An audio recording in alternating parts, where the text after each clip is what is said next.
What a very interesting Netherlands qualifying session. Very challenging conditions for the drivers, a very low grip, struggling to get the front into most corners. So looks like it was a bit wet out there, struggling to get the front and then struggling to get out of the corner as well. If you're interested in what my thoughts are, then definitely keep watching.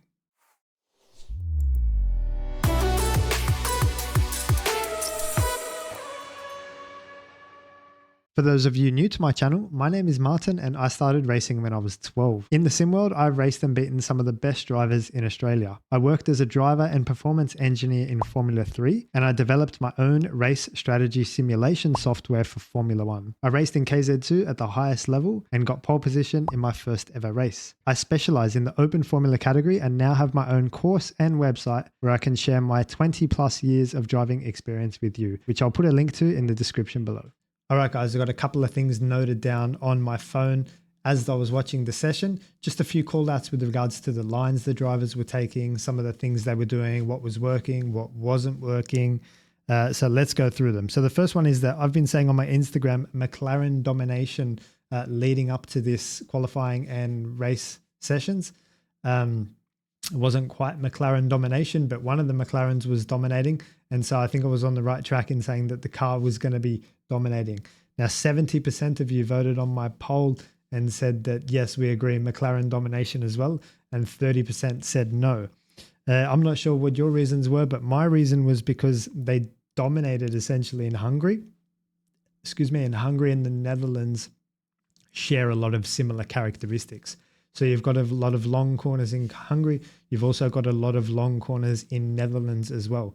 There's slightly more in Netherlands. Both have 4 constant radius long corners, but Netherlands has an additional 2 long corners, being the shallow decreasing radius corner of turn 9 and shallow increasing radius corner of turn 13. So it's got 6 long corners. So it's definitely would suit the McLaren if the McLaren performed well in Hungary. So that's the reason why. All right, so just moving down my list, I've got the Hamilton impeding penalty against Checo Perez. I'm going to say this straight and honest. I don't think it should be a penalty. We'll wait and see what happens there.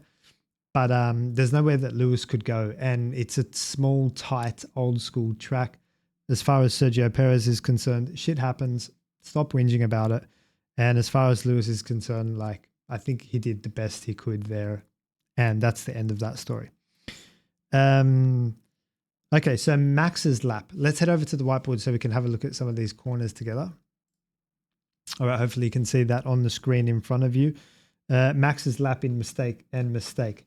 So Max actually made a mistake here into turns 11 and 12. It's that tight little corkscrew section before the 4th and final constant radius long corner of turn 12. And he just got a little bit crossed up, a little bit greedy in there. He was just found less grip than what he expected. So a genuine mistake there, and full credit to Max because he actually executed a pretty good lap, all things considered. Now, the one corner that I want to focus your attention on here is turn 10.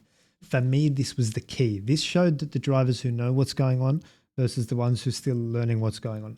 The reason being, one, it's a direction change out of turn 9. And I'm going to draw this for you. This is like 9, the decreasing radius corner, and then it feeds you straight in to the one we're interested in, which is turn 10. Number 1, there's a direction change happening here as you come out of 9 and 10. Number 2, it's a very important long corner of constant radius.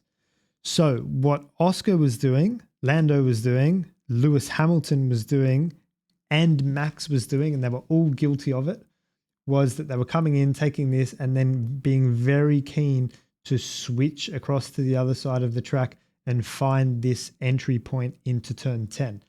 I personally feel like this is not a good approach because the cars don't like this direction change. When you bring a car, you point it across that way, you point it across to the right, and then you want to swing across to the left. The cars don't like that. And when you're lacking grip, like we were here today in Netherlands, I think the best solution is that you just be super greedy and just dive straight into the apex and take what we call a tight line into this corner. For a couple of reasons. The car's straighter on braking and turning, so you've got a little bit more grip. You're not shifting the weight around the car during this critical phase. And secondly, you save all of this area, and drive extra meters for nothing. So you keep the balance stable and save all this area. The only driver I saw do this was Fernando Alonso. Very surprisingly to me. I thought we would definitely see Lewis do this line because this is classic Lewis. He does this all the time. But actually on Lewis's onboard, I didn't see him. I saw him doing the red line, which was really interesting and probably why he got kicked out in Q2. So if we talk about Lando and Oscar, both of them were taking the red line, the longer way around the corner. The only difference was Oscar broke a little bit later and deeper and actually missed the apex of the corner altogether. Lando actually broke a little bit earlier.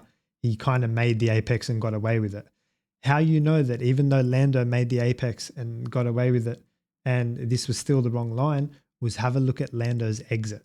He got a really poor exit as he tried to put the power down out of this corner because he lost so much minimum speed from taking this red line. And when you lose speed, you also lose with it, critically, you lose the downforce as well.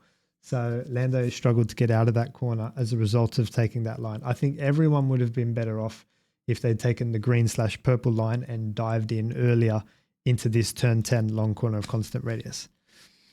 So just to conclude, no penalty for Lewis. I've been saying McLaren domination and Oscar kind of underperformed there due to their performances in Hungary in a similar nature. Oscar, Lando and Lewis all took, in my opinion, poor lines into this corner. Lando broke slightly earlier and made the apex of this corner with the other two running wide. And Fernando Alonso, to my surprise, was taking the shallower line into this corner. If you have any questions for me, drop them in the comments below and hopefully we can have a look at the race together as well tomorrow. Cheers.